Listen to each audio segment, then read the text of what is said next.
This message comes from PNC Bank, who believes some things in life should be boring, like banking, because boring is steady, pragmatic, responsible. You don't want your bank to be exciting. Exciting is for setting trends, not banks. That's why PNC Bank strives to be boring with your money, so you can be happily fulfilled with your life. PNC Bank, brilliantly boring since 1865. Brilliantly boring is a service mark of the PNC Financial Services Group, Inc. PNC Bank, National Association, member FDIC.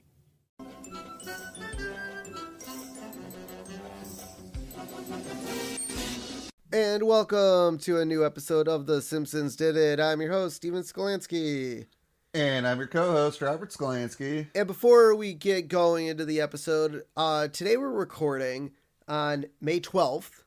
And I just learned, it just so happens that today is Homer Simpson's birthday. Woohoo! So even though this episode's not coming out for about 5 weeks, we just like to give a happy birthday to Homer Simpson on the day that we are recording this episode. How old is he now? 38? Yeah, 38, I think. Yeah, just another year not getting older. What a bastard. Goddamn, The Simpsons never aging. I wish I could never age. Right? I think hitting like 30, between 30 and 33, and then just never aging. Yeah. But in reality, Homer was born in 56. So that's... Come on. 76? 66. 66. So I was off by 10. He's literally the same age as our mom. Sorry, I didn't carry the Y. But yeah, so Professor Frink, for those, I don't think we've actually done that yet with Professor No, I don't Frink. think we have.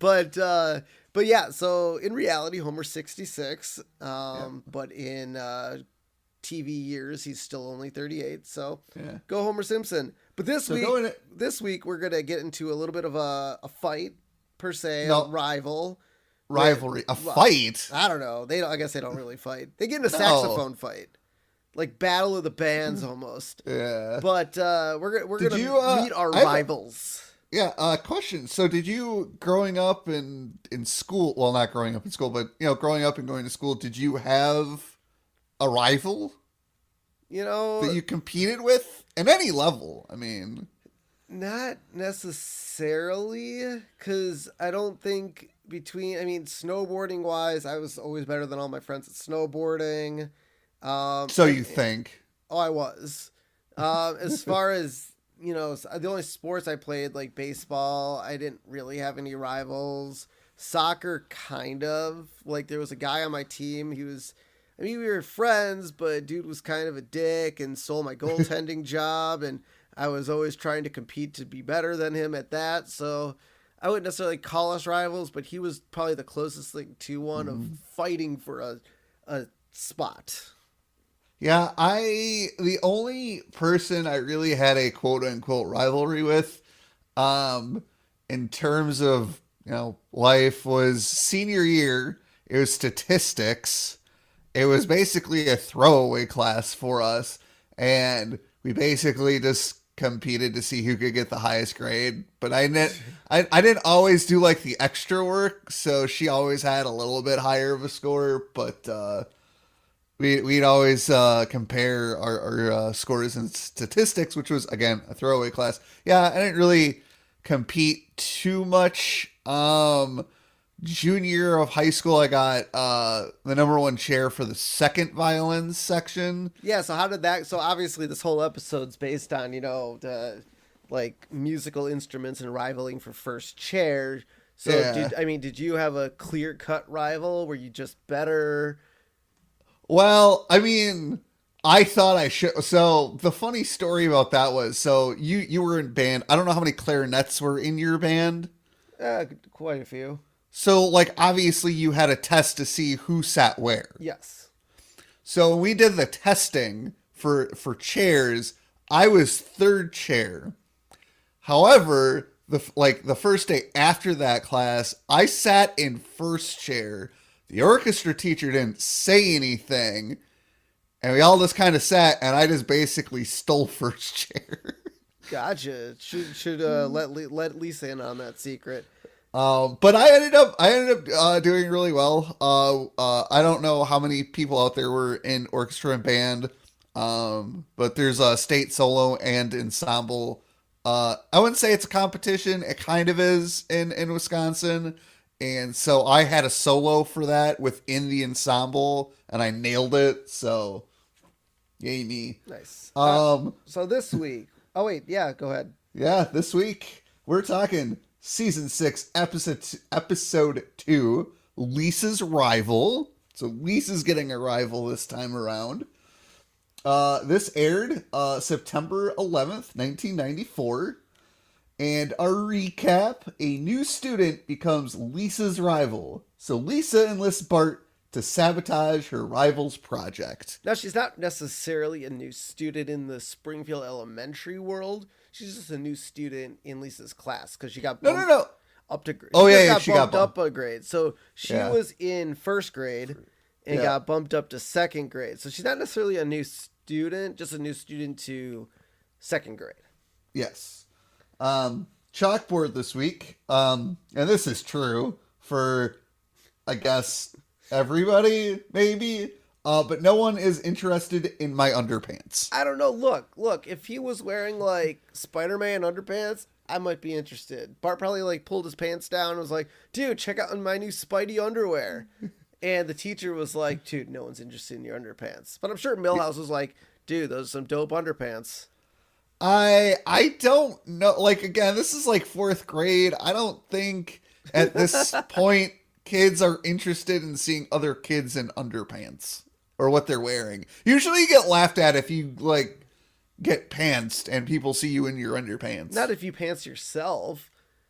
So if Bart was like, dude, I mean, okay, look, you go out, you go buy a cool shirt and you like showing off your shirt. Maybe Bart just went out, got some really cool underwear and he wanted to show it off.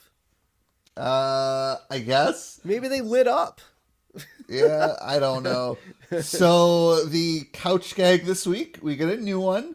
The family swims in. So instead of the floor being a floor, I guess their couch is floating on like water, or was it like kind of underwater? Yeah, they just got their house got flooded. So There was a huge thunderstorm, and their house flooded. And they left the windows open? Windows, doors, everything. And so they had to swim to their couch. Yeah, so they swim in, climb on the couch, and Bart is actually wearing a scuba mask. Yeah.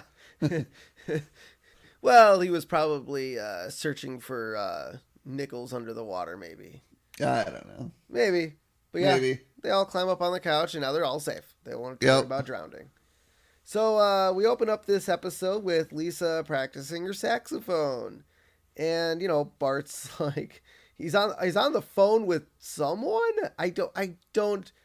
Well, he's prank phone Skinner, but like, where did he get a giant ass cell phone? Where did he get a? I don't know. That was phone? amazing. Maybe the Simpsons bought one, like, because that was the style at the time. That was the style. But I don't. Okay, but to me, I don't think we've ever seen the Simpsons have any cell phones up until like they get iPhones in the future here. Okay. Like, we'll keep an eye on it, but I don't think. I think there are cell phones starting in this general season. All right, we'll keep an eye on it, but I don't think I remember seeing another cell phone in The Simpsons for a very long time. But yeah, Bart asked Lisa to stop because he's prank phone calling Skinner, and Bart's like, Lisa, will you keep it down? I'm making a crank call to Principal Skinner. And Skinner just overhear him over the phone. Well, as a matter of fact, my refrigerator wasn't running. You spared me quite a bit of spoilage. Thank you, anonymous young man. Doe. Yeah, so that's hilarious. Have you ever have you ever tried to prank someone but it didn't actually work out like that? No. Like you actually helped the person? The funny thing is, I think we tried this whole refrigerator is running gag. Yeah. And well, I think Bart did it wrong though. Wasn't the crank cause like, oh, you better check like what is it? It's like your refrigerator. You better check your refrigerator is running. But what's the joke? Something about it getting away? I can't remember now. Yeah, that is the joke. It's getting away. It was literally the joke. But but why would you call to see if it wasn't running? I don't know. I think Bart got it wrong. I don't know. No, he probably asked, is your refrigerator running? Skinner went to check, right. and it wasn't. And then it ruined Bart's joke of, oh, you better go out and catch it. Yes. Because it's getting away. Yeah. Well, Principal Skinner needs to get better refrigerators. Apparently. Yeah. So Lisa tells Bart, it's her room and she can do whatever she wants. So Bart replies, well, I can do whatever I want in my room. And so Lisa continues practicing and Bart just kicks the wall on the other side and knocks things off. And we see Bart is reading Bad Boys Life, kind of like a knock of Boys Life magazine. Yeah. And it has an advertisement on the back for Laramie Jr. cigarettes. Of course it does. Yeah. We were never, I don't think we were ever really that bad as kids. I mean, obviously our rooms were next to each other, but like, I don't know, we were hardly ever in our rooms unless we were sleeping. Yeah. I mean, also my bed was up against the far wall. And then the conjoining wall to your room, and your bed was on your far wall. Yeah. So our beds were actually never against the same wall. So I didn't start playing the violin till 5th grade, and usually if I practiced, you weren't in the house anyways. Yep. So yeah, and so Bart annoys Lisa enough for her to leave her room and go practice in the garage. You think that'd be a safe place? Oh, yeah, absolutely. But Homer, asks Lisa to knock off that racket because he's trying to fix Marge's camera. And he's sitting here with a hammer and a drill. You're like, careful. And then he hits the drill into the camera. Oops. Shatters it. I mean, we'll learn why Homer was in the garage in just a second. Oh my God. I mean, I don't think Homer should be in charge of anything. And no. Apparently the drill, look, if you looked at it, the drill had a power cord too. Yeah. It wasn't even like a cordless drill. It had a power. What was he thinking? I don't know. I feel like he could have just pressed the button and like broke the camera by drilling through it, but he went full on with the hammer and the drill. Oh my God. And so he's like, yep, I think I need a bigger drill. No, you don't need. You just need a screwdriver, man. Unscrew it. Yep. And so we see Marge now reading and fantasizing to a romance novel titled "Love in the Time of Scurvy," which is a reference to "Love in the Time of Cholera" by Gabriel Garcia Marquez. Yep. And the man in Marge's fantasy bears a resemblance to the model Fabio. Yep. And so we see Marge, having her fantasy, and towards the end of it, she's basically ready to get it on with Fabio, man. And at least the saxophone can be heard, and the guy's like, ugh, I'm getting out of here.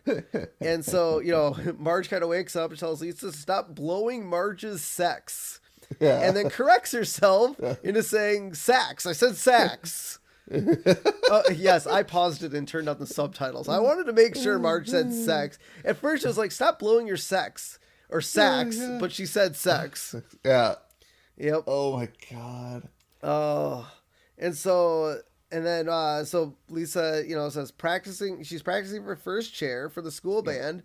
And Marge said she had to sacrifice a very expensive camera to get some quiet time. So basically, she wanted to read her book. Homer was being annoying. So she's like, Homer, this camera's not working. Go out in the garage and fix it. Couldn't she have just said go to Moe's? I mean, I feel like Homer would have just done that.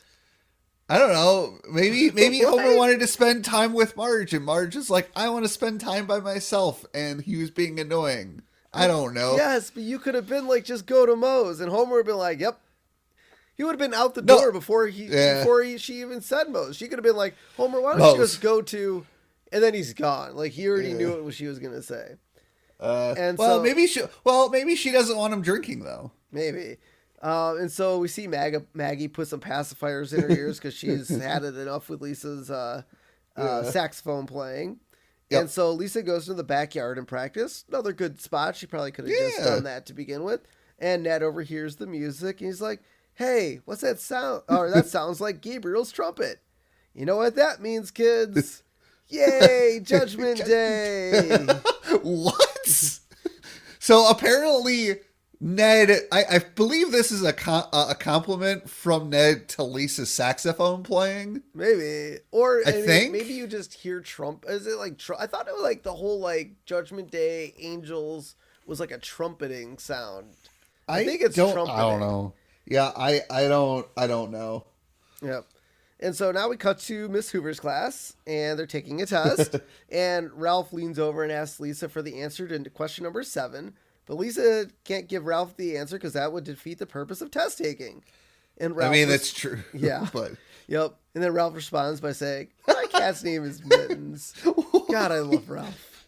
My cat's name is Mittens. Oh my god, we got a couple Ralph quotes in this We episode. do. It's great. We got one of the best Ralph quotes in this damn episode. No. That's not the best for me. No, this is so the best. It's top 3 for sure, but not number 1. So yeah, I don't think I've ever tried to cheat taking a test. I remember in 8th grade, I had a friend, a classmate sitting behind me who asked me for a pencil because he broke his, and our teacher thought we were cheating. And like both of us had to fight the teacher saying, I was like, no, he was asking me for a pencil. And like, dude, this teacher was a jerk. Yep. And so, and apparently Miss Hoover likes to give extra credit for tests in the 2nd grade. Yeah. And so she's like, now here's an oral extra credit question. What was Christopher Columbus actually looking for when he discovered America to kill the Native Americans? Anyways, Lisa raises her hand and she's like, oh, because she's the smart kid, the suck up to the teacher, and she knows everything. Yep. And Hoover's like, anyone besides Lisa for a change? And Ralph raises his hand. And Hoover's like, Ralph, this better not be about your cat. And then he slowly puts his hand down. And Hoover's, he just likes his cat. His cat's breath smells like cat food. Come on. And Hoover's like, oh, all right, Lee. And then the new kid, whose name is Allison, answers, Columbus was looking for a passage to India. And Hoover's like, ooh, correct, Allison. And on your very first day in our class.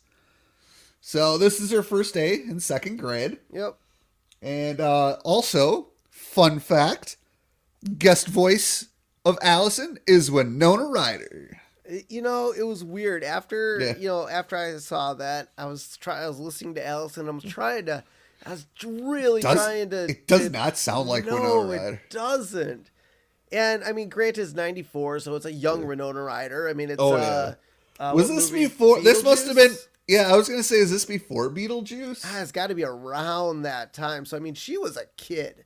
And obviously, as you get older, your voice definitely changes. And so we've seen her in Stranger Things, and a few other movies recently. So I feel like I was kind of listening for that voice, not necessarily her kid voice, which she was. I mean, she had to have been only like, 13, 14, maybe 15. Yeah, I think she was in her teens when she did this. Yeah. So that's kind of cool. She was probably coming right off of Beetlejuice and we're like, hey, want to be on The Simpsons? Sure. Why not? And so then Allison gives a secondary answer to Miss Hoover and stating that Columbus actually found South America. I'm pretty sure that's true. But the whole point of Columbus was he wanted to find North America, which he actually never did. Nope. Which apparently we were lied to all our childhood. That's right. And so now we go outside. It's recess / lunchtime. Must have been a nice day because they were eating outside. Yep.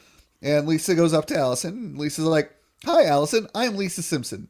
Oh, it's great to finally meet someone who converses above the normal 8th grade level. 8-year-old level. 8-year-old level. And Allison goes, actually, I'm 7. I was just skipped ahead because I was getting bored with the 1st grade. I mean, did you know anyone? Well, I guess I like how she was getting bored with the 1st grade, but we learned later that Principal Skinner does actually do it. She didn't. Yeah. I don't think she necessarily made the decision on her own because she was bored. I think obviously Skinner saw something and moved her up. But okay, did you know anyone that skipped a grade or got held back? I mean, we went to Jefferson, which was a gifted school, so no one was usually getting bumped or held back there. I mean, I believe I know also not necessarily held back. I do one of our neighbors that we hung out with as kids, his birthday was like right at the cutoff for like either being a grade ahead of me or at the same grade. And so his parents decided to put him in the same grade, but he was like significantly like not significant, like for the time significantly older. He was like 8 months older than me.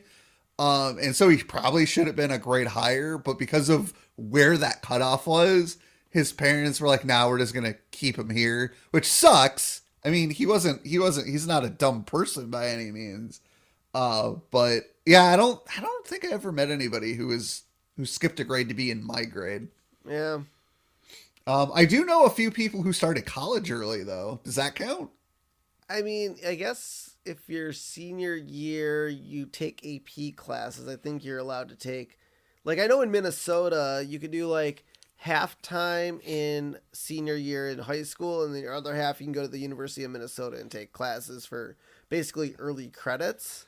Okay. I feel like there was somebody my freshman year of college who was there and who was still in high school. Well, they weren't in high school. They were actually in college, but they were like 17. Gotcha. Yeah, I mean, well, shit. Wasn't there a kid in the news recently that graduated college at 14 or some shit? Yeah, I mean, that happens like regularly. Well, not regularly, but like it seems to happen every year. Yeah. Some smart-ass kid thinks he's better than all of us. Yeah, so when Lisa finds out that Allison is a year younger than her, she starts to hyperventilate into her lunch. And Allison's like, "Are you hyperventilating?" And Lisa's like, "No, I just like to smell my lunch." And so Allison like looks at Lisa and she's like, "Well, I can't believe you haven't skipped a grade," which is kind of compliment. I mean, that's a good compliment. It's also kind of foreshadowing. Yeah, because she does skip to the third grade. Yep. Eventually. That's like eventually. And so Lisa was like, "Well, I haven't skipped yet," because she didn't want her friends because of her friends. And then Lisa gets knocked down by a couple girls in her class and gets called Brain Queen, which that's not the greatest insult. Nope. I mean, I know they're in second grade, but it's a dumb insult. Brain Queen?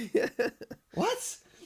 And apparently the girl that pushes Lisa is named Sarah, and we never see these girls again. No, we see her one more time later in the episode. Oh, yeah.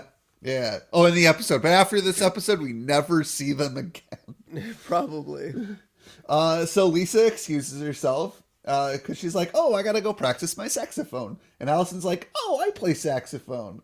And Lisa's like, "Oh, well, with so much in common, I bet we'll be the best of friends." Yeah. Yeah, we'll see how that goes. So now we cut to Homer and Bart.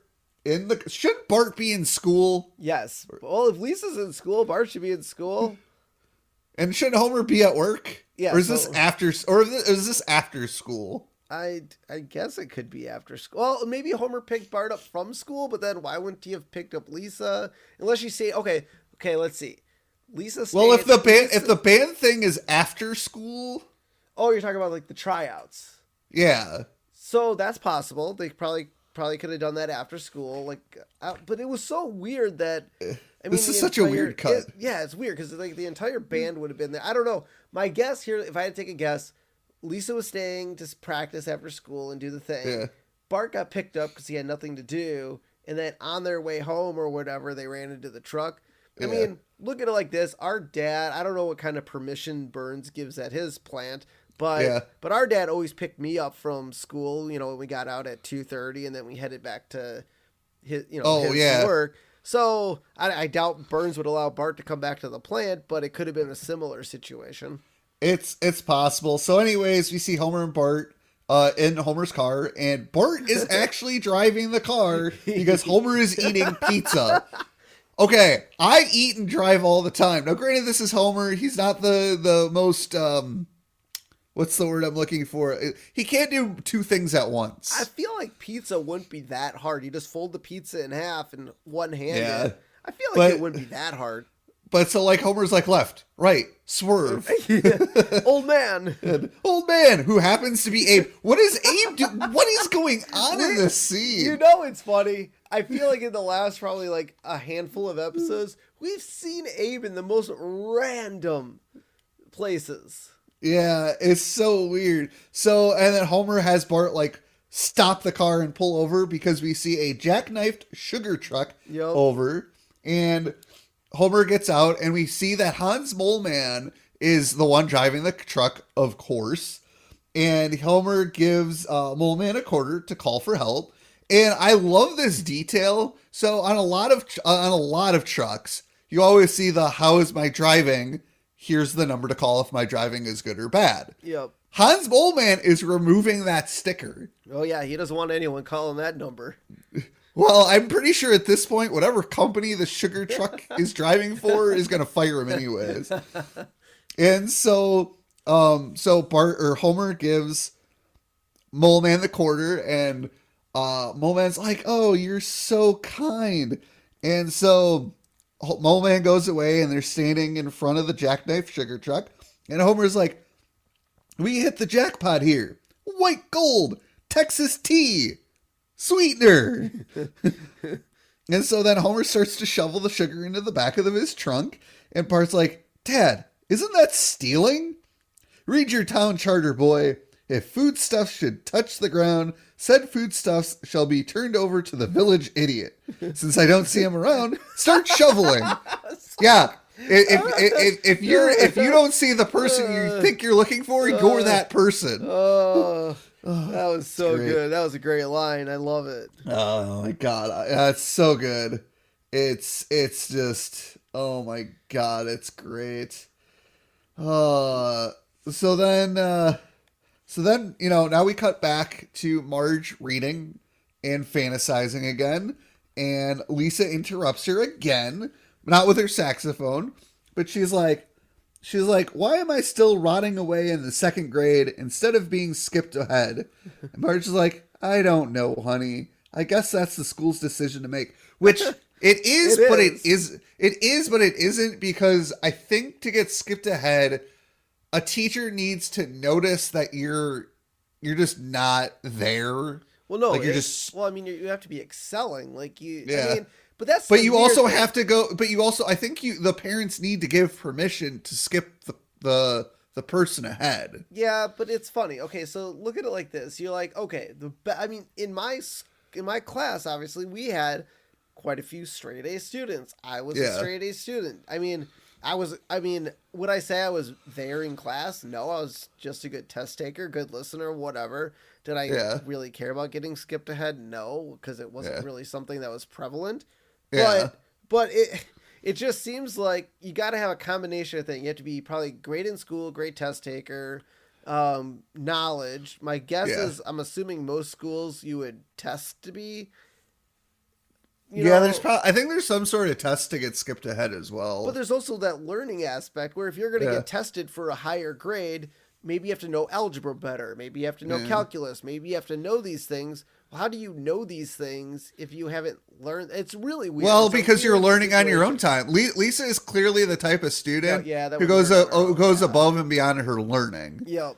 So, I mean, there's that. So Lisa responds, "Well, did you ever talk to anyone at the school? Make a few calls on my behalf? Maybe you could have been, quote unquote, nicer to Principal Skinner, if you know what I mean." Oh, God, Lisa, I am nice. Yeah. Oh my God, that's not what she meant, Marge. Oh God.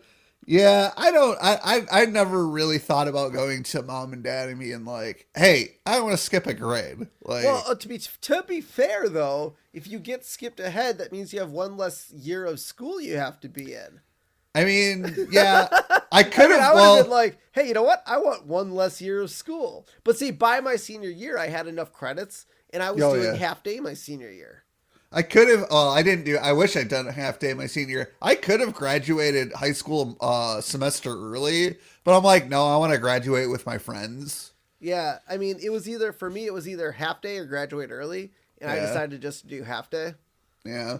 So now we go to dinner time, and Homer, being the nice husband that he is, apparently Yes. decided to make dinner for the family, and everybody's like, "Oh, this is really sweet." He's like, "Yeah, it's loaded with sugar." Yep, and Homer holds up a bag that reads "Farmer Homer's Sweet Sweet Sugar." And when did he have time to make a bag? I don't know. Where Maybe is maybe this he bag? found it somewhere and wrote on it. Maybe he just wrote on it. I don't Well, know. look, there's a drawing of himself Yeah. as a farmer and everything. Where did he have the time to make this thing? Well, clearly the bag was in bad condition because the sugar was coming out at the bottom. Yeah, yeah. And so Homer lies to Marge about finding the sugar in a forest and is going to sell it for $1 a pound.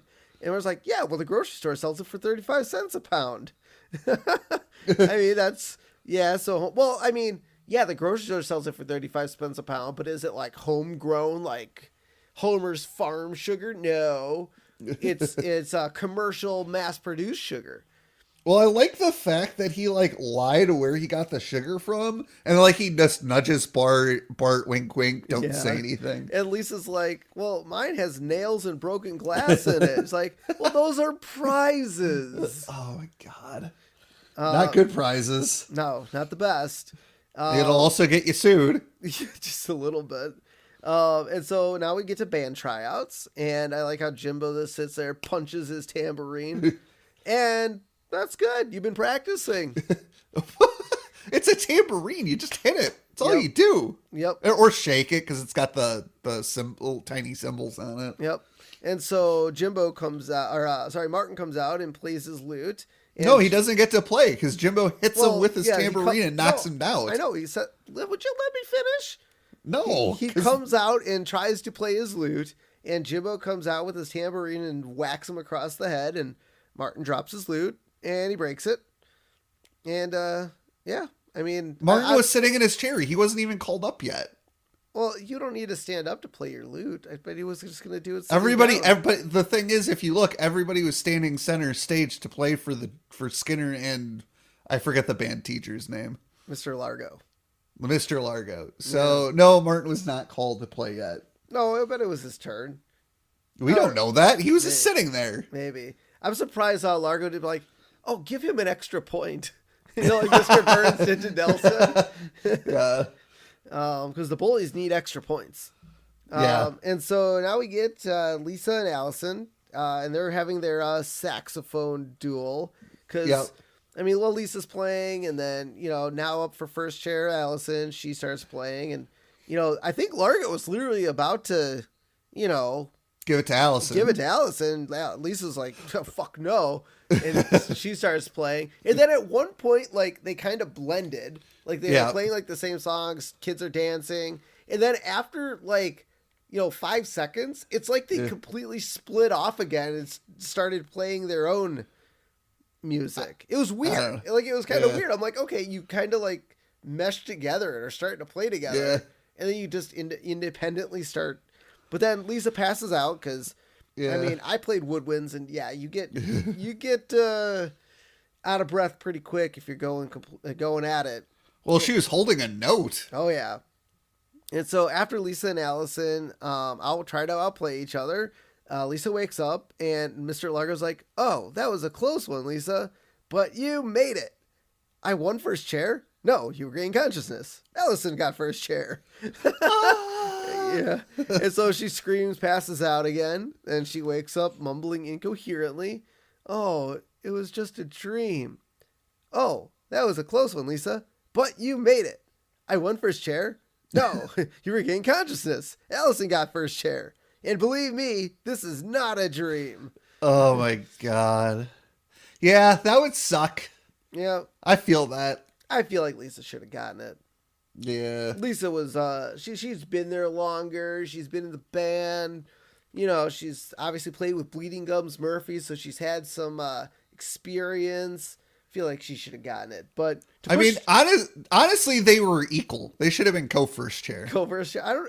Do bands do that? I don't know if bands do that. I don't know. Probably not. But this is elementary school. Yeah. Why does... Also, in second grade, I mean, I guess if you're like... But all the kids were playing instruments. I don't think I met a kid that played an instrument until like 4th or 5th grade. I played the recorder in second grade. We all played the recorder in second grade. That doesn't count. No, it doesn't. No. Oh. And it was 3rd grade. So Lisa goes to her mom for help and, tries to tell her about Allison. And Marge tells Lisa she'll always be number one to her. And Bart walks by, is like, firstborn within earshot. And then Marge kind of grumbles, like, well, I bet you're my number one girl. Then we see Maggie, sucking on her pacifier and pulling on Marge's dress. Man, Marge is just not hitting it today. No. And then Marge tells Lisa not to get overly competitive or she'll never be happy. And that's true. You don't want to get overly competitive. Yeah. And Marge says there'll always be someone better than you, Lisa. And Marge thought she was always the tallest, had the tallest hair until she went to Graceland. So who in Graceland had a taller hair than Marge? I mean, was she thinking Elvis, Dolly Parton? I don't. Their hair is not that tall.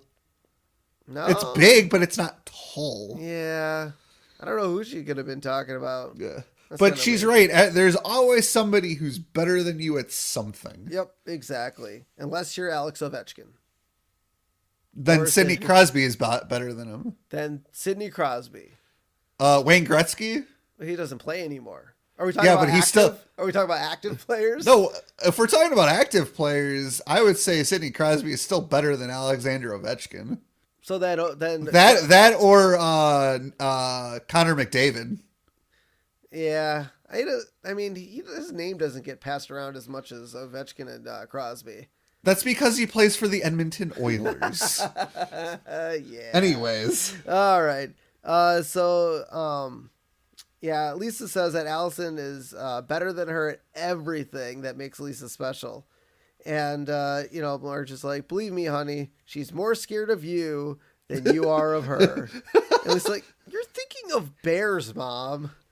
That's not even true either. Well, maybe. I would say like smaller animals are more scared of you than you should be of them. I don't know. Unless you're talking fire ants, then you should be petrified of those things. And so now we cut back to the B story, and Homer goes over to Skinner's house to try to sell some sugar, and he's like, "But Mom, it's the Sugar Man." And then he closes the door and talks to his mom, opens the door. Thanks, Simpson. Now I'm grounded. He's a grown... I mean, I get the dynamic between him and his mom, but he's a grown man. Skinner, come on. Door-to-door sugar. Who doesn't like that? And so now we cut back to Hoover's class, and Miss Hoover is giving them another test. God, she just likes testing these kids. Yeah. And Ralph, asks Allison for the answer, and Allison's like, I can't tell you that. And Lisa's like, I won't tell you either. And then Ralph's like to Lisa, leave me alone. Oh my God, that's great. Man, even Ralph doesn't want to talk to Lisa anymore. Yeah. So Lisa watches Allison, is now, the one being bullied out on the playground. Yep. And she's like, I think she missed, she's like, man, I used to be that. I used to be her. Is it what's the time period here? Is this a day, a week? I'd say 2 weeks. Well, we're getting kind of like what we talked about with Bart of Darkness. I mean, I think we're getting into the more of that consolidated episodes where episodes are, I would say, weekly. I would say what's happening is a week's worth of time. That would be my guess. I don't know. It's weird. And so, Bart comes up to Lisa and says, I can't stand to see you so miserable. Unless they put a rubber spider down her dress. And Bart's like, hey, he's like, he pulls out his tape. It's like, reminder, put a rubber spider down Lisa's dress. And then I like how he pauses it or turns it off. And he clicks it back out again and starts laughing. Yeah. Oh, that's great. And so Bart's like, I could help you. I was like, I got Millhouse, something by the FBI. Is like, hey, I know how to dig up some dirt on Allison. Remember how I got Millhouse's picture on America's Most Wanted? And then switches over to 2 FBI agents driving up, and one of them's looking through the binoculars, and the FBI guy's like, there he is on the monkey bars. And the second FBI agent's like, trying to take him alive. And the car crashes through the fence, sending children running away and screaming. And Millhouse like, oh no, not again. I want to know what Bart did to get Millhouse on the we need that episode.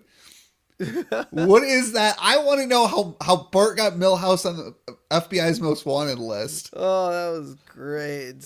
Oh my god. I love that. I love that. The Millhouse stuff in this episode, absolutely love it.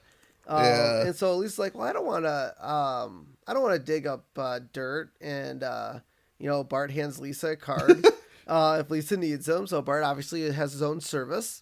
Yeah. And Lisa reminds Bart that she doesn't need a card because they live in the same house. Oh god. And then Bart's like, he takes out his tape recorder and he like, order fewer cards. Oh my god. I mean, wasn't that a trope in like, I don't know, spy movies? I think with so. the tape recorder to like remind you something like that. And so now we cut back to Homer and Marge talking about Homer, making money on his sugar. Yeah. And he goes, and you didn't think I'd make any money. I found $1 while I was waiting for the bus. And Marge is like, well, while you were out earning that $1, you lost $40 by not going to work. But the plant called. $40 a day? That seems pretty light.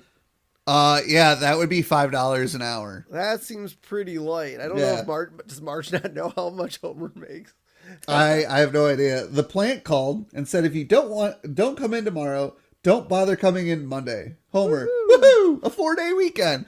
I think that's supposed to mean don't come in at all, you're fired. Yeah, that was good. I like that line. That's great. So now this has to take place the same day as Bart and Lisa at school, right? I would think so.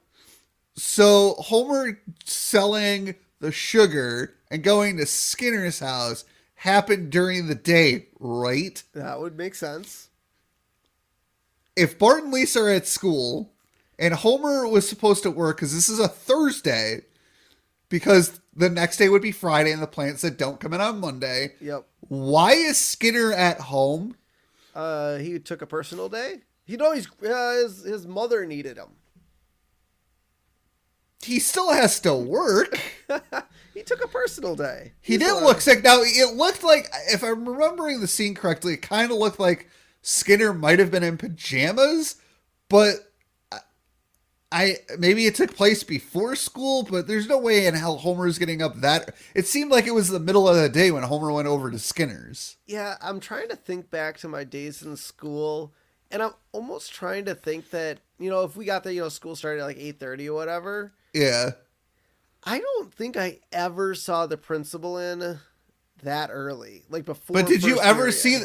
But you don't know if the principal was in their office or not. Usually, I mean, I was at least in middle school, I was always at school well before. Oh yeah, we both were. Oh yeah. So, and wandering. There were no kids in the schools, no kids in the hall. There's a few office workers, but I don't think I ever saw the principal there that early in the morning. I don't know. I'm assuming they start their day at 8 a.m. Maybe, yeah. And so now we cut to Lisa up in her bedroom, and she's on her bed looking at her trophies, and she says to herself, "I'm above average. There is no shame in being second." And then she's sitting there and she's daydreaming about what her life is going to be like being second best. And she plays a concert with famous backup artists Art Garfunkel, John Oates, and Jim Messina. The concert is sponsored by Avis, which at the time was the #2 rental car company. and their famed slogan at the time was "We try harder." The song they play in her daydream is called "Born to Runner Up," that's so which is a good. parody of "Born to Run" by Bruce Springsteen. And he apparently never topped the Billboard Hot 100 charts, which I'm a little Weird. surprised by. Yeah. Apparently, Springsteen's highest charting song was 1984's "Dancing in the Dark," which topped out at number 2. They should have used that, parodied that song. I know, I get the whole Yeah. runner-up thing, Yeah. but that one would have hit a little deeper. Yeah. So, this, and it's funny because, like, so they start playing, and I love how in her fantasy or Everyone's daydream, booing. everybody, not only that, but Otto is one of the audience members. Oh, really? Yeah. I didn't know. He was front row. Why would And, people just yeah, come here to boo us? Yeah, and why are they booing us? Oh, but like she like screams about it because it's like a nightmare, and so Bart comes in to tell Lisa. She's like, I did some digging on Allison, and Lisa's like, all right, give it to me, and Bart's like, oh, she's clean. I couldn't find anything, and Bart's like, but I did tip off the feds about our good friend Milhouse's whereabouts. I love this scene. So then we cut to probably the greatest scene of The Fugitive. Very. This is a big meme too out there. Where Tommy Lee Jones is chasing down Harrison Ford, and in this scene, Milhouse is Harrison Ford. Yep. And he's what's his face? Not Richard Gere. What was the other dude? Harrison Ford. No, Milhouse isn't Harrison Ford. He's the other guy. Harrison Ford was the one in the tunnel. Do you not remember the Fugitive scene? You're saying Milhouse is Harrison Ford. Milhouse is not Harrison Ford. Harrison Ford is the agent. No, Tommy Lee Jones is the agent. Is it? Oh, you're right. Tommy Lee Jones is the agent. Oh, yeah. Wow. I completely forgot. I was thinking about him with the beard. I think I got caught up. Yeah, stop interrupting me. So Milhouse is Harrison Ford in the scene, and the federal agent, who is supposed to be Tommy Lee Jones, confronts Milhouse at the dam. And this is identical to the scene from the 93 movie, The Fugitive. And so Milhouse is like, I didn't do anything. And the federal agent takes Tommy Lee Jones's line from the movie, I don't care. And so Milhouse jumps off the dam. And he lands somewhere down below. And I love how he's like, oh, my glasses. Yeah.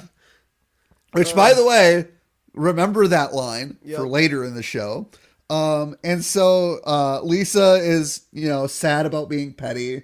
And she's like, oh, I've got to stop being so petty. I should be Allison's friend, not her competitor. I mean, she is a wonderful person. And Bart's like, way to go, Lise. I mean, why compete with someone who's just going to kick your butt anyway? Lisa's like, I prefer my phrasing. Yeah. Oh, my God. Yeah, it's better to... You can't make friends with salad. Nope. So Lisa goes to visit Allison, which makes Allison happy because she wants a friend. She's lonely at school. Clearly, she's not friends really with anybody. Yep. And Allison wants them to be friends. So she's happy that Allison came over. And so now Lisa meets Allison's father, and Allison's last name is Taylor, and her father is a professor. And so Professor Taylor goes, oh, I'm glad we have someone who can join us in our anagram game. And Allison explains it. We take proper names and rearrange the letters to form a description of that person. So Professor Taylor goes like, I don't know, Alec Guinness. Allison thinks about it for a moment, and then she goes, genuine class. And so Professor Taylor's like, ha, very good. All right, Lisa, Jeremy Irons. Lisa thinks it over, and then just very quietly, Jeremy's iron. Well, that's very good for a first try. You know what? I have a ball. Perhaps you'd like to bounce it. That's very condescending, man. Oh my God. And So if you guys don't know who Alec Guinness is, he played Obi-Wan in the original Star Wars trilogy. Oh, that's right. Yeah. Yes. That was a good pull for him. Yeah. I mean, it's like What? Well, I mean, just wait till the end of the episode. Yeah. And so, Allison takes Lisa into her trophy room. And she's got so many shiny trophies that it blinds Lisa. Yep. And, Allison mentions to Lisa that she's working on her diorama for the diorama day at school. And Diorama. Yep. And she's almost done with it. And she chose for her. So apparently, like, the dioramas I had to choose were like for literary like classics. Yep. As we'll see later. And Allison chose to do hers on The Telltale Heart by Edgar Allan Poe. That was a good choice. Yeah. But her diorama, I'd say, wasn't necessarily the best. Well, here's the thing. For a second grader, I don't know. That was pretty good. Well, she was like, yeah, I took a metronome and to signify the beating heart. Yeah. I guess it was decent. She used a little electrical knowledge because she had to trigger the metronome with that little light switch on the wall. So give her a B. And Allison is definitely an overachiever because Lisa's like, well, the diorama thing isn't for like another week or so. She's like, but we're talking dioramas, Lisa. I don't think I'd ever got excited. Oh, I guess actually, you know what? As a kid, I think I did get excited for dioramas because it was like arts and crafts. Yeah. So Lisa's like, she gets like, she's like, oh crap. So she tries to bounce the ball, which wasn't a very good bouncy ball, I think. No. And she was also trying to bounce it on carpet, I think. Yeah, and it rolls away, and Allison's father, looks like it got away from you here. You'll get it. Oh my God. God, what an asshole. That guy's such a dick. Yeah. And so the next morning, and we see Homer sleeping out with his sugar. And Marge's like, did you sleep out here? Oh, I got to protect the sugar, Marge. And then he's like, kind of like mumbles, like, first you get the sugar, then you get the power, then you get the women. Now, do you know what he's quoting? Yeah, you wrote it down. It's Scarface. How dare you cheat? You wrote it down. It's not cheating if you wrote it down. You could have left cheater. it. You could have left it playing, and then be like, "All right, Steven, what do you know?" I've only seen Scarface, I think, once. I've only seen parts of Scarface. I mean, that came out in what, the 80s, right? 70s, 80s. 80s, I was way too young, and then I never took the chance to watch it. Yep. But then, Marge, says, Homer, you're being paranoid. And he pulls up, he's like, oh, really? And he pulls a British guy out of the sugar. Oh, God. He's like, see, Marge? See? I mean, that's just so good. It's like, where'd you get the sugar for that tea? I stole it while you were sleeping. And Homer's like, he's like, I can't live the button down life like you. I want it all. The terrifying lows, the dizzying highs, the creamy middles. Sure, I might offend a few of those blue noses with my cocky stride and musky odors. Oh, I'll never be the darling of the so-called city fathers who cluck their tongues, stroke their beards, and walk about.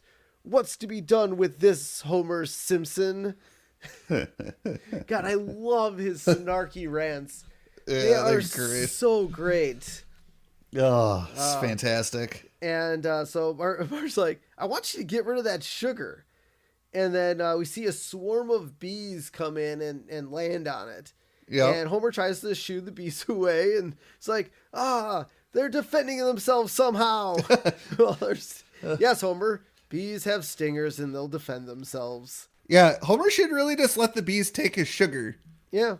Because if the bees sting him, they die, and then we lose more bees, and then our ecosystem collapses. Yep.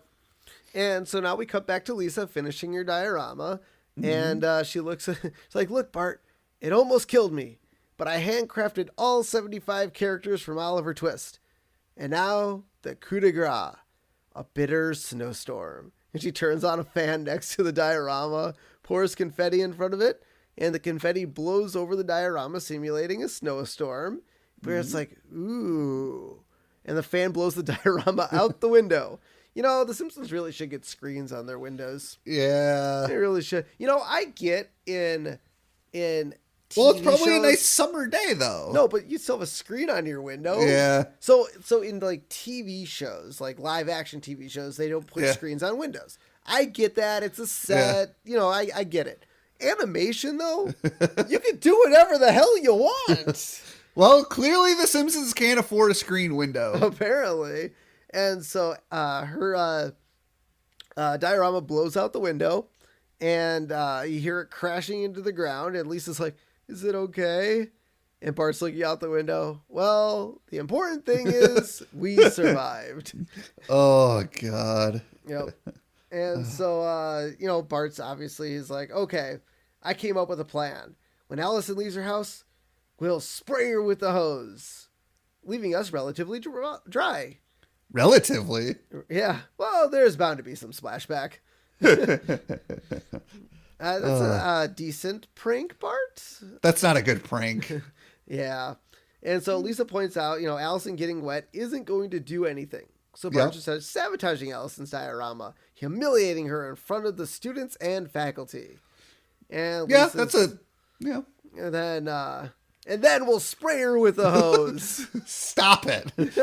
Bart is obsessed with spraying people with hoses, apparently. Well, what was that episode remember where he got the shrinky dink and he puts it on the he daydreams about it, he puts it on the driveway, he sprays it with the hose and it grows to be like a spongy Tyrannosaurus Rex? Yeah, that's like season 10, I think. I don't know, but Bart has this obsession with hoses and getting things wet.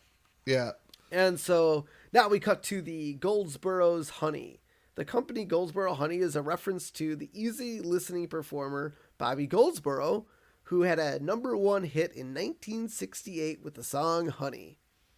That's a good pull. Yeah, That's a good good reference. pull. Good reference. And so the head beekeeper is saying, "Oh, the bees are not around today." And I love the dynamic between him and his they sound like Batman and Robin. Adam West and what was the guy? Who cares? Who cares? Robin, Yeah, I love Robin. Robin is the worst sidekick ever. But That's not remotely true. I am sad that they did a Adam West sound-alike, but did not get Adam West. They could have got Adam West. I don't know. Well, they probably could have gotten Adam West, but maybe at the time, maybe he was busy, or maybe he was too expensive, or maybe Fox just didn't want him until Family Guy.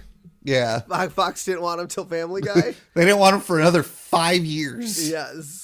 But they to the P-mobile. Yeah. And so they follow the bees to Homer Simpson's house, and the beekeeper's like, "Well, very clever, Simpson, luring bees to your sugar pile and then selling them back to us at an inflated price. Bees are on the what now?"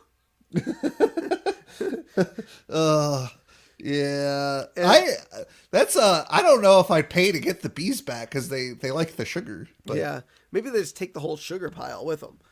Yeah. But the beekeeper's like, "We'll give you $2,000 for the bees." And he's like, and Homer's like, "Woohoo!" And then it starts to rain. He's like, "Well, looks like all the bees are flying away because the sugar melted. Yep. From the rain." Yeah. That sucks for Homer. He lost on $2,000, and and then Homer is very sad about the sugar melting, and he goes, "What a world! What a world! It's melting," which is a reference to the Wizard of Oz when the Wicked Witch of the West melts after getting water dumped on her, as we all know. So I think that's like the third or fourth Wizard of Oz reference we've gotten so far. Yeah, there's been quite a few. And so now Marge comes out to apologize to Homer, and Homer, goes, "Oh, it's okay, Marge. I've learned my lesson. A mountain of sugar is too much for one man. It's clear now why God portions it out in those tiny little packets, and why he lives on a plantation in Hawaii." What? Homer, what? No. Does all the sugar come from Hawaii? Is that where all the sugarcane plants are?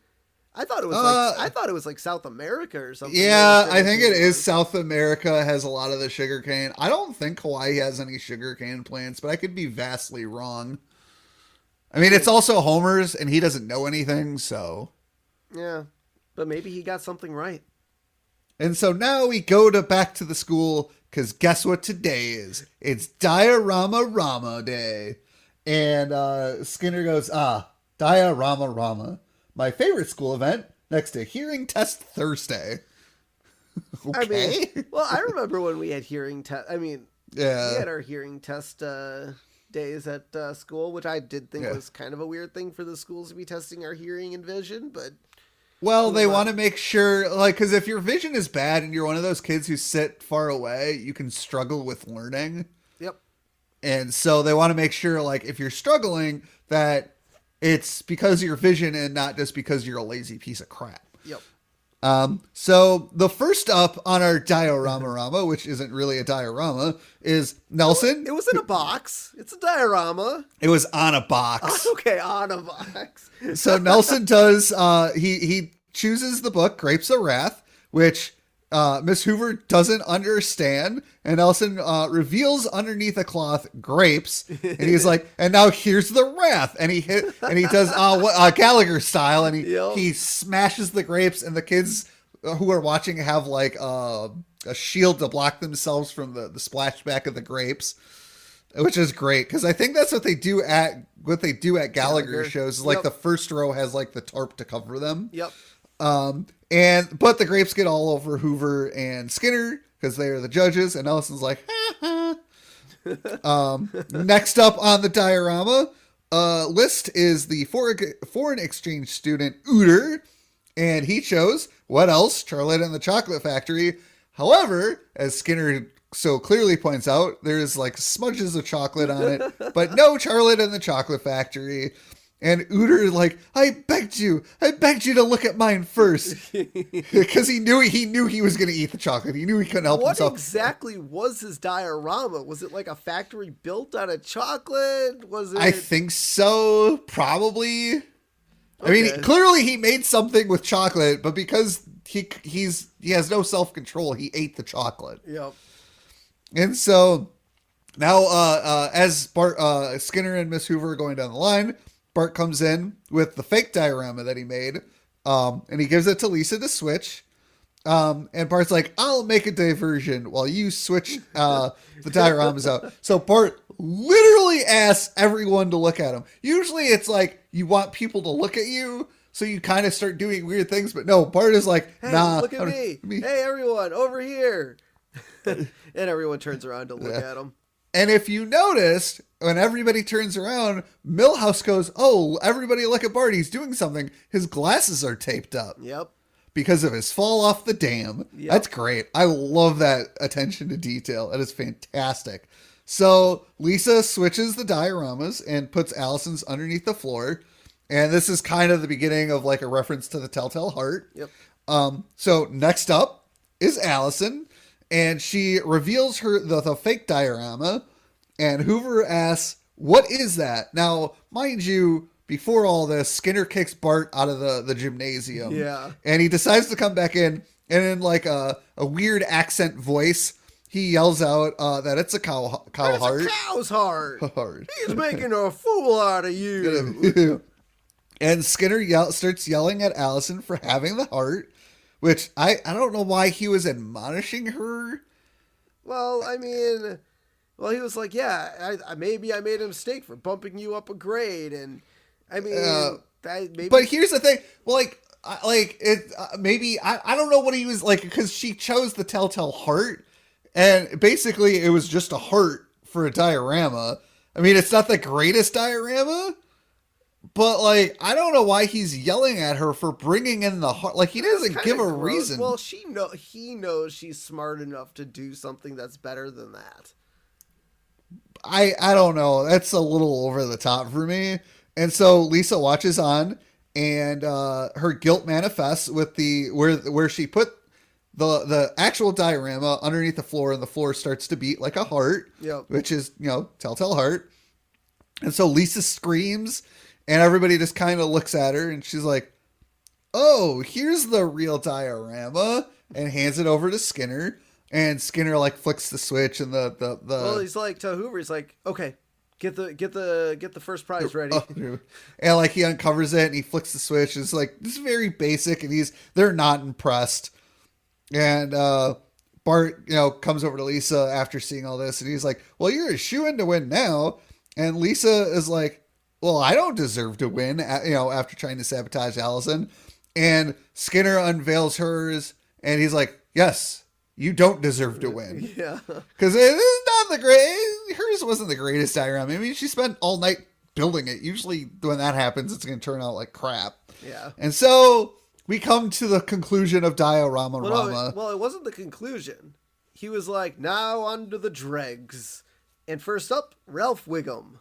Oh, yeah. And Ralph's Diorama is just a bunch of limited Star Wars action figures. Limited edition Star Wars, still in their originally packaging.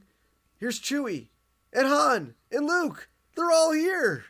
I think we have a winner. Diorama? Yeah. It's like, I think we have a winner. It's like, good. I'm ready to get. Hoover's like, I'm ready to get out of here. Yeah. Oh, and God. So, yeah. So it's all the original packages are there. Skinner announces Ralph is the winner, and it's lunchtime. Yeah. Well, that's the reason he did it, because he asked Miss Hoover. He's like, "Do you know what time it is?" And Hoover's like, "Yeah, it's lunchtime." And Skinner's like, "We have a winner." Yep. Yeah. So he that was the last diorama. There were probably more kids, but they were like, you know what? Is it? Plus Skinner was psyched to see some Star Wars characters, so yeah, that was cool. And so now he also says his favorite Star Wars character. Do you remember what it was? Wasn't it Chewie? It was Chewie. Yeah. Very good. And so Lisa goes over and apologizes to Allison, and they're like, "Oh, I hope we could stay friends." Yeah, I mean that's good. I mean she's trying. Now the cool thing is we do see Allison every once in a while as a background character. I don't think she. I mean, you have to get Winona Ryder back probably, but I don't know if Allison ever has more words spoken. I know we see her, but I don't think we ever hear her anymore. Nope. And so, Ralph comes skipping down the sidewalk. I beat the smart kids. I beat the smart kids. And then trips, falls over, and says one of my favorite Ralph lines ever. I bend my Wookie. Oh, that is so good. This is also the scene where he goes, "My cat's breath smells like cat food." Yeah. Still not my favorite. Oh, we'll get to my favorite eventually, but these are definitely top tier, but not my favorite. Yeah, so Lisa's like, "Hey, Ralph, want to come with me and Allison to play anagrams?" And I was like, "We take proper names and rearrange letters to form description of that person." Oh. My cat's breath smells like cat food. Yeah. And the three of them walk off to close the episode. I enjoy this episode. I feel like this season is going to be like the start of like how the Simpsons do. They have their A story and their B story. I don't think from here on out we typically have too many just A storylines. Yeah. But they do a very good job of blending the two stories together. With it's more like Marge is the linchpin between the two. They use her as that like point. But like Homer finding the sugar and trying to sell the sugar, it's hilarious. And his speeches and it's a good B story. The A storyline is pretty good too. I think it's pretty relatable to a lot of people. Yep. Where you have that one person in school where you're always competing with to see who's better. And using Lisa, I think, was a smart move because normally she doesn't have competition for being, the smartest and brightest and most special little girl ever. So yeah, I enjoy this episode. I usually stop to watch this episode. There's a couple parts that are a little, I'm not going to say confusing. Like when Homer is selling the sugar to Skinner. Yeah. It was a little weird because it was like middle of the day and Homer was supposed to be at work. There's not really too much to nitpick. It's definitely an episode I enjoy, and it's it's got a lot of Ralphisms in it, which is great. And so I've been debating between 4 and 5. I think I'm gonna go with a 4. Sprinkles. I think there's just a little something for me that might be missing. It's a solid episode. Yeah, no. I mean, I like it. I think this is probably one of my favorite A and B story combinations. Oh, for sure. Like, I absolutely love the Homer Simpson sugar pile. I was kind of waiting for it. I've seen Yeah. a meme every once in a while with the sugar pile, and I'm like, ooh, when are we getting to this one? I couldn't remember that it was part of Lisa's rival, but it obviously was. And I love the Chewie Ralph's, the Star Wars character Ralph stuff. So with that alone, I mean, I was kind of debating between 4 and 5, but after reviewing it today, I think I'm going to go 5. Everything's coming up Millhouse. And everything did come up Millhouse. Well, not really, because I think actually, you know what? Now that you mentioned Millhouse, the Millhouse stuff was fantastic. Yes. I completely forgot about that. I have to change it to 5. Everything's coming up Millhouse. The Fugitive, like that reference alone. Yeah, that was like amazing. we literally just reviewed it like 2 minutes ago. Yep. Everything wasn't really coming up Millhouse, but for this episode, I'm giving it an everything's coming up Millhouse. All right, I'm changing mine to a 5 as well. Okay. All right. All right. I mean, I don't normally give A/B stories 5s, but this one was so awesome. I absolutely loved it. So this week, our character profile is for the Allison Taylor, and like we said, voiced by Winona Ryder. Yep. Her description: 7-year-old gifted new student. Well, she's not a new student. No, it says new. You don't know where she came from for first grade.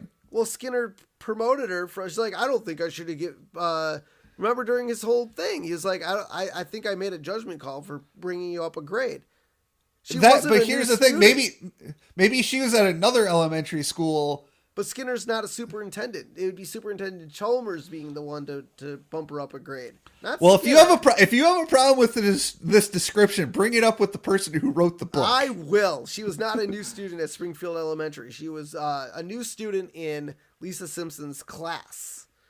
Maybe she was going to a school where it was like K and first grade, and then like her parents were like, "Oh, we want to bring you up to second grade," and went to Superintendent Chalmers and Skinner, and they agreed to move her up to second grade and move her schools. No, I'm not buying that. Her temperament, cool, collected, even after people replaced her diorama with a beef heart. Her favorite game, anagrams. I hate anagrams. That's dumb. Yep. Her talent, besting Lisa at most things she's good at. Yep. Yep. Lung capacity, better than Lisa's. Well, yeah, Lisa passed out. Allison didn't. Yep.